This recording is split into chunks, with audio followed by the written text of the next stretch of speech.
It's almost always Friday night when I see another comic creator coming on to explain themselves, but you do not have to adjust your calendar, your watch, or your dial. We're coming on a Thursday, 3:30, because that was when we could talk to Pat Shand, and when we can talk to Pat Shand, we talk to Pat Shand. Pat, how are you this Thursday afternoon? I'm good. You can see over my shoulder. I'm packing books, shipping books still. Kickstarter's a grind, and I'm enjoying it, man. Which campaign is it that you're fulfilling? That one's cheeky, and then Mhm. I got Prison Witch waiting in the wings as soon as that's gonna go, and so that's probably gonna start Saturday when cheeky wraps, and then Cerulean Dreams will probably begin overlap with Prison Witch a bit, or begin right after Prison Witch. So I'm gonna always be in a state of launching, producing, and fulfilling. That's a beautiful thing if you can do it. I like to always be in a state of calm, Yeah. because I haven't figured out that yet. So what I try to do is forgive myself as I try to get there. But I think it's amazing that you have set up this machinery, and we should probably get into that after we get into the campaign that you are actually launching right now. It's kind of a companion piece to Cheeky. So let's hear about Steamy. I'll pull up the page while you kind of talk about what Steamy is and what it is not. Sure. Steamy is a collection of stories about love and sex that stand alone, and then in the end, they overlap in fun and exciting ways. It is much in the same format as Thirsty and Cheeky, where these stories can be enjoyed by themselves or together. There are characters from both Thirsty and Cheeky, sorry, baby, in Steamy. So if you have read those, you can continue on to this. But it does stand alone. It is completely satisfying by itself. It takes a character-driven, funny, and emotional look at sex. All the different kinds of stories and experiences that we have with sex, sexuality. It takes a shameless approach. Mhm. I feel like the comics industry has kind of been puritanical for a long time. I'm done with that. I find that there's all these horror stories, superhero stories. I find stories about sex and love a lot more universal than stories about murder and wearing tights. But, So but I'm assuming somebody could wear tights in Steamy though.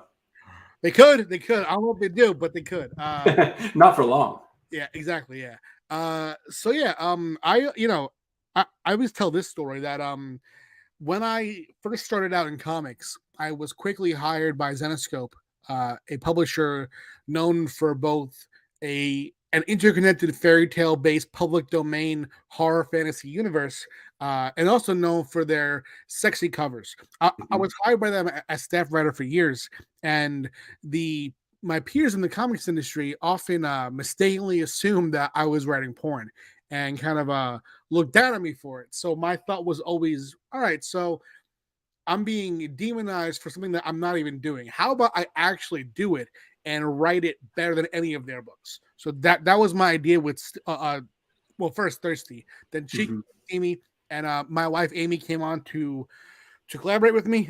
So we're co-writing these together, and this is the third installment in the series. Yeah.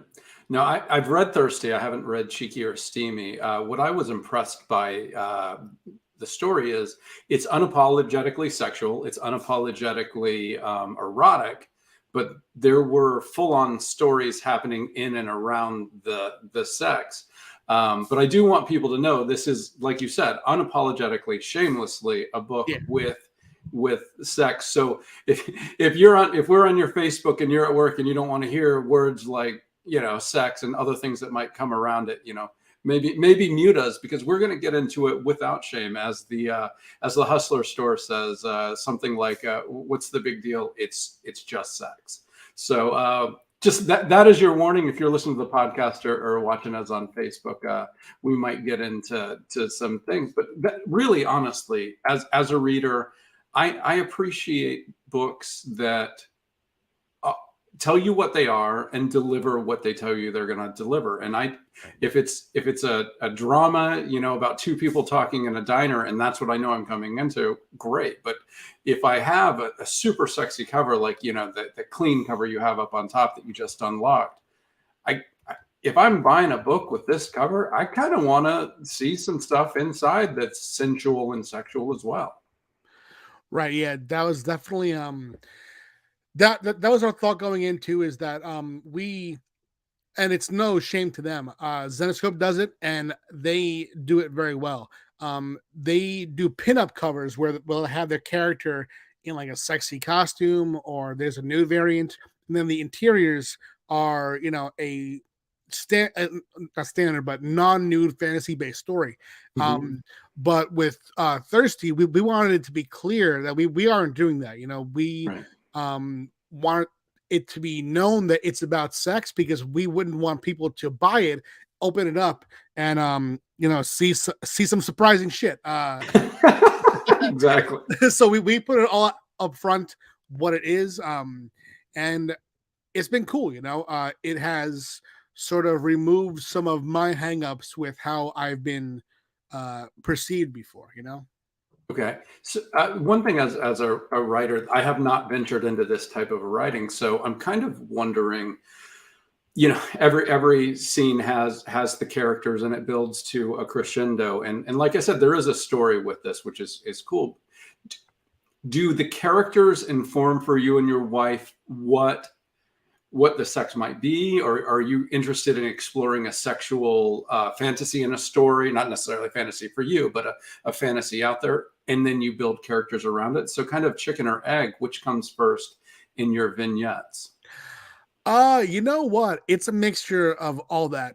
How each volume starts is that I'll ask Amy, like, "Hey, do you have any ideas?" It could be based on um, one of your own fantasies, a character idea, something from your past, from our past and present together, and just build from there. And then if we don't find anything there, we'll also mine for experiences. Like, for example, this one that you're coming to, below that, alone, is based on the idea of what happens to someone who is an adult who gets into a relationship where it's been his only sexual partnership, and then that relationship ends, and this innocent guy who is a bit older than the normal level of experience that he has is out there in the world trying to date. So that's that. And the one above it, just it is a lot more like of a light idea, like this one, no mattresses, right? That one came about when Amy and I we ordered a mattress from Bob's Discount Furniture. Shout out to those bastards, dude. Yeah. Uh, they delivered us a king size mattress and a queen size frame, Oh, Jesus. and they couldn't leave it because the mattress is so heavy it would crush the frame. So we were left for days with no mattress. We got a hotel. So this story put these two characters in two different bad days as they deal with this, and then come together in a place where there is literally no mattress. And then this ties in to their arc in the end, which is brings back a character from the past of Thirsty for a bit of an exhibitionist romp. Okay. So All yeah, right. I always think about that, like life experience, ideas for characters to kind of mine the relationship of the human experience and the sexual experience, and explore that in interesting ways, even if they aren't our own POV. And also, I look at what we've done before, and how to bring in characters and create ties to past stories, ties in this. Like, for example, the tie in Thirsty was that the characters in the end, they come together in this this kind of Uber-esque situation. It's a ride-sharing app where they go in, and this app in the car reads their phone's history and sort of acts as a sex therapist to people by analyzing their phone searches. In Thirsty, in Cheeky, more simple. It all came together at a big booty contest. And in Steamy, it all comes together at this couples retreat at a hotel. So during the story, you see some of the characters who will end up there, seeing an ad for it. You'll see the clerks at the hotel get their own story. And then as people begin to come to the hotel early on, we see their arcs, and then it all comes together, climaxes in the final epilogue, which brings them together at that retreat. No, that's a great idea. You talking about doing this with your wife. I wonder if I want to ask, are there, obviously you're comfortable being intimate with your wife, so obviously that probably opens up a level of honesty and openness that you might not have with another writer. But also, could it cause some problems? So as you're writing these stories, do you talk out, like almost like safe words? Do you communicate before you start to write on how this will be great for the book and not a negative that come up in your relationship, or is it just a plus? No, yeah, I mean, it's been easy for us as far as that goes. What I do is, because my end of it is, I've been writing comics for a long time. Amy will come into play when we're plotting it out. So I'll ask her for ideas, and she'll write down just a bunch. I'll format that into stories and see how it can tie together, and then I'll break each story down into pages, panelize them, and then I'll print each one out, and I'll give them along with the art to Amy to add her portion of dialogue, and then she'll do mine. So what I'll do is, while I'm doing that panel writing phase, I'll just say stuff like, hey, how would you want this character from this story to look? And I'll put in some of her ideas, I'll put in some of mine. But we're very open as far as that kind of stuff goes too. We leave a lot to the artist, and that actually has been a conversation in editorial recently too, because we found that obviously in Cheeky, with the topic being a big booty contest, there was a theme of big butts. Now in Steamy, we began to notice that, because the artists aren't kind of coordinating together, we're all just hiring them at the same time, and they're all working at the same time. Right. We noticed a trend where a lot of the characters had larger chests. So Steamy became kind of a boob themed book. So retroactively, we kind of looked at what had been done and coached a few artists to kind of pull back on the cups, so like that kind of thing, just, I mean, very casual. It's contrary to what people might think, it's one of the easier books to make. Okay. I think of, I don't want to use the P word for your book, but when I think of pussy pornographic movies, okay. I think of them almost made in the same way that an action movie is made. And in that, let's hear it. I'm not the first one. I've heard this. Like every 5 to 10 minutes in an action movie, you need to get to a fight or an explosion. And in a porno movie, it could be a fight and it could be an explosion, but it's a very specific explosion. You've got to get to every 5 to 10 minutes. Yeah. And I know that with your vignettes, just from the one I read, you get to it. Is there a part of you that wants to make sure you're pushing past what you've done before, or are you super happy to just find what is sexy and sensual in that story? It doesn't matter if it's something that's been done before in one of your books. It doesn't matter if it's been done before. I mean, I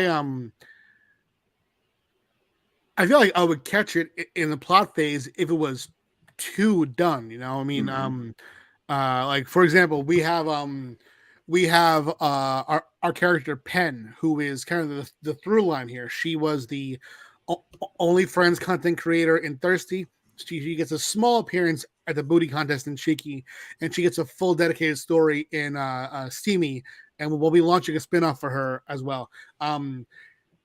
She is the content creator, so we wouldn't have another character doing that, because that's kind of been done. So that kind of thing takes care of itself in the discussions of the plot. Like for example, we did have one story here where I asked him, I was like, hey, is this too similar to this story? And if we think that, then we'll just kind of work against that as we plot. But yeah, I mean, what keeps it fresh is just the concept. The concept being that when you're watching porn where it has a story element, generally the story leads up to the sex begins, and that's the end. Mm-hmm. The sex is the goal of the story. The story exists to get to the sex. Right. With our books, we didn't want that. We wanted the sex to be part of it, not the goal of the story, or not even the climax of every story. Like, for example, with Penn, in both Penn stories, the one in Thirsty and now the one in Steamy, there are scenes of her in Thirsty having sex for her OnlyFriends account, and in Steamy with her boyfriend throughout. And the arcs aren't about the sex. The arc in Thirsty is about her discovering that creating a genuine connection with a person makes better content for her. And then in Steamy, the arc is more about how she and her boyfriend interact with the comments coming in when they take a more negative turn. Oh, okay. All right. That's interesting. When I was looking down the page, I actually recognized them, but it's been, 6-8 months since I read it. I'm like, I didn't know if it was a new one. So that's cool. Yeah. No, I think that it's really cool. I think what you do is exciting because you are kind of breaking a barrier even on Kickstarter that, is known for TNA covers and a couple of things, but having a very literate, very adult book, I've got Lost Girls on my bookshelf over there, which is Alan Moore's, unapologetic, and he used the word pornographic comic. And it is, comics can be absolutely anything. We are used to it being Batman and Superman stopping Lex Luthor. That's what we've been told our whole lives in America. But yeah, horror, romance, sexuality, it can be absolutely anything. And I appreciate that you're not really pushing any boundaries, but you're opening up people's eyes that we can have these things. Adults can have these things, and if you got a credit card, you're probably an adult.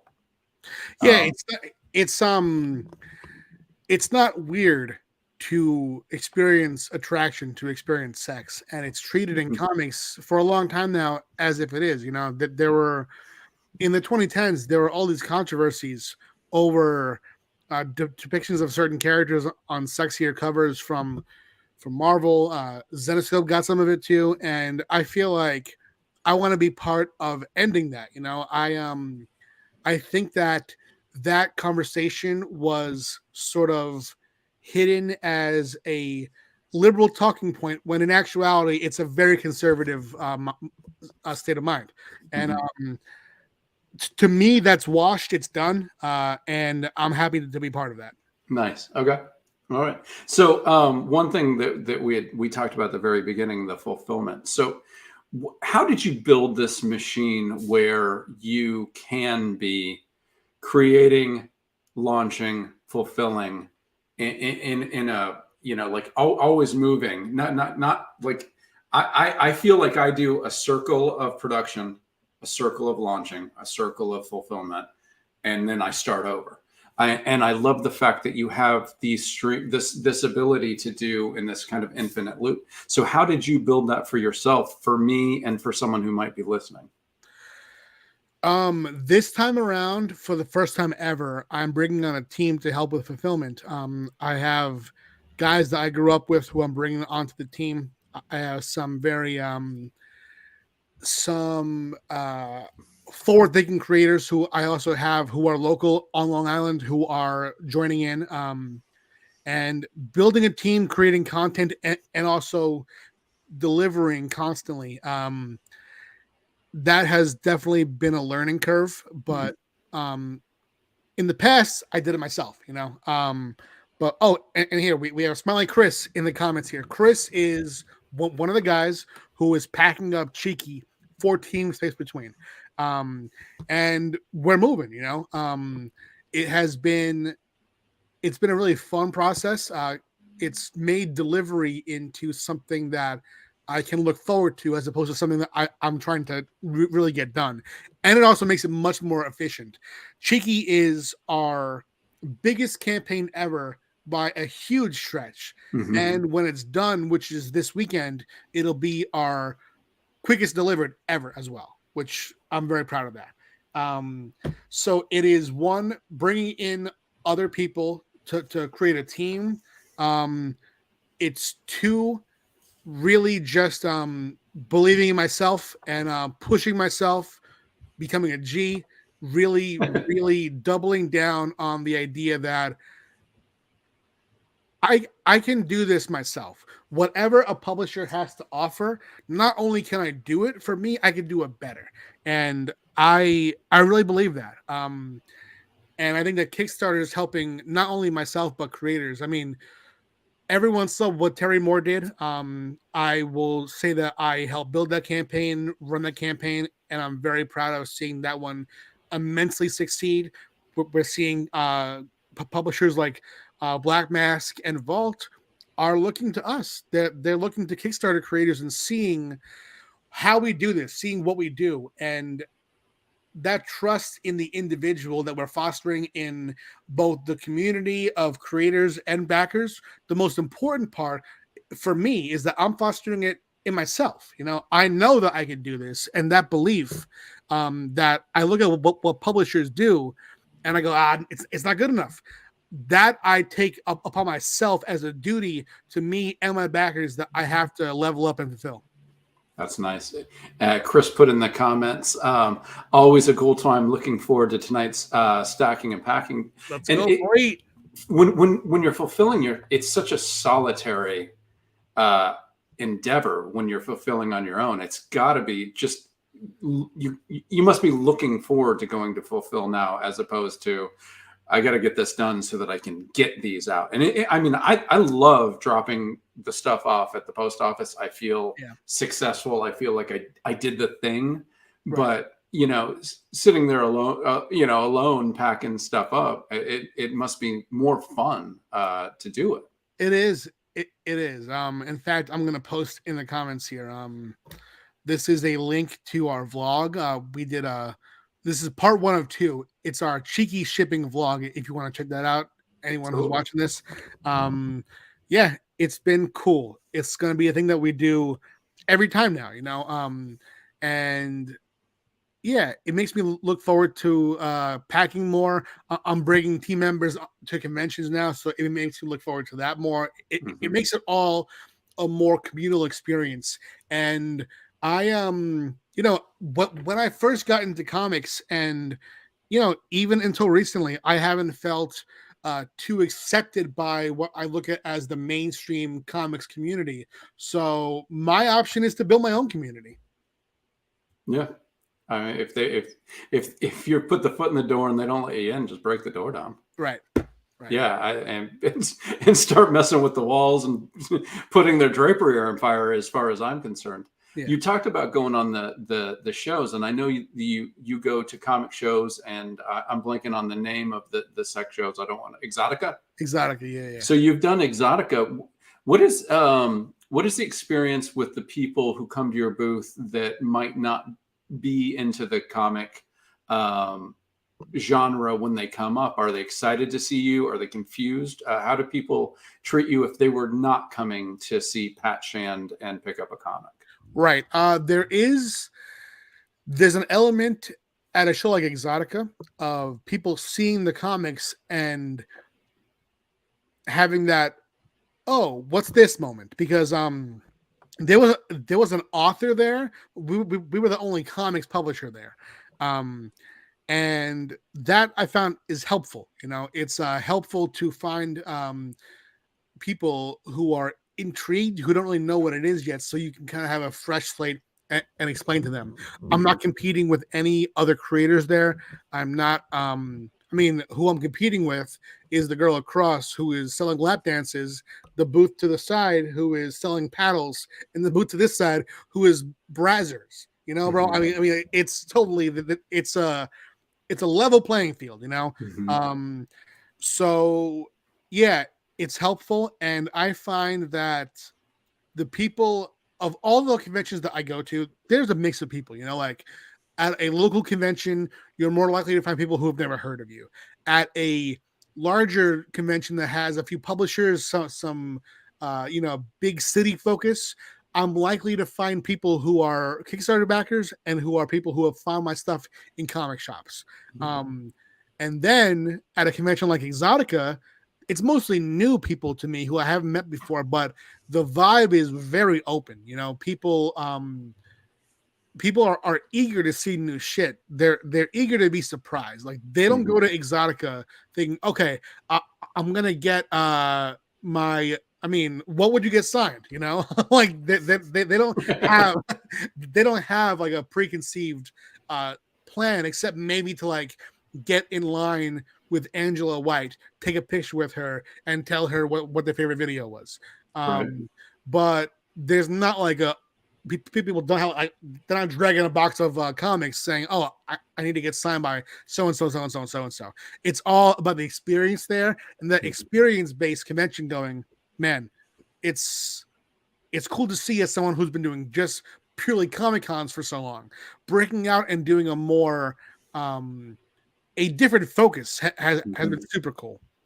I did a rockabilly show once a long back. The person putting it on didn't feel like it was good enough to do a second one. But my thought was maybe 1 in 10 stopped to talk to us, but there was you didn't have to even push anybody who was going to buy. They were either going to buy the book because they were interested and it was cool, or they weren't, but there was no wondering if they were going to purchase. It was just if they thought they wanted it, the credit card came out. And it was kind of a cooler vibe in that way because there wasn't any, boy, I hope I can convince this person to grab this trade paperback in this comic. It was just, right. Well, you know what? I don't know if I'm going to like this, but give me those 4 things. And then they were, they were cool and they left. And some people were like, this looks really cool. I don't read comics. Good luck. And they were gone, which is perfectly fine. It's the people who kind of pick it up and stand there for 15 minutes that you're trying to cajole into grabbing the book, and then it's not really fun for either you or the reader at that point when you've had to just convince them or strong arm them into buying the book. So that's what I found, but I've never done anything like Exotica, so it's kind of cool to have that. Yeah, I mean, I find it comparable to what you just said. In fact, man, I want to do, the idea wasn't, do sex positive conventions. The idea was to do conventions that are relevant to us that aren't just comics based. Like I would do horror conventions. What I wanted to do, which didn't really work out yet, we had this book Afterglow, which is about a girl and her giant cat in a post-apocalyptic world. Now, that to me would be cool to bring to a pet convention. But I mean, 1,500 for a table is kind of crazy to me for a pet convention. That's a pretty intense test, but one day, I want to keep growing that way, try new things that comics people aren't doing. Like I always want to be thinking outside the box in a way that still can reward what we do as far as, the books, but expand from there and try new things. Like at Exotica, the book sold well. However, now I know next year I'm going to bring a lot more pins. I printed extra of, do I have it here? Yes. Our cheeked up pin. Let's see if you can see it. It says cheeked up, certified cheeked up. That pin felt relevant to a lot of the Congos there that I saw, and single issue comics. My boy Chris in the comments, he had an idea for I forget what it was called, but these little standees where it's a character who's printed on plastic who stands up as a little like print / display toy, I guess. It looks sick. So expand in ways like that, and try new things and go to these cons and like we did at Exotica, key into what people want, what they're getting, and go from there. Cool. All right, Pat, I really appreciate you stopping with us. I told you I'd only take up a half hour of your time, and I think we're at that half hour. Always exciting to see you kicking ass. We are $1 away from 56,000 Oh, really? Guys, $1 away. Come on. You know what? I think we can fix that. I think we can add $1 here in the show. $1 isn't going to change anything on your end or my end, but it's going to look so pretty. Oh no, maybe not with all the passwords. I thought I was in and ready to go. I'd love to make it pretty if I can. We will get there today for sure. So anyone watching, check it out, please. Thank you for that. It's the link is here. If you want to see our vlog, posting vlog with the packing cheeky, that's in the chat over there. And Kevin, thanks for having me, man. Hey, it's my pleasure, and you're at 56,000. Hey, beautiful. Thank you. That's the way we end a broadcast. Everybody have a great night. I will be back with Will and a couple other creators tomorrow night at 11. And as always, we appreciate everybody stop by in the comments. John and Chris, make sure you stretch. You want to be very flexible when you're packing up. We don't want any carpal tunnel because I know you got about 1,300 packages to send out. So you have a great night, guys.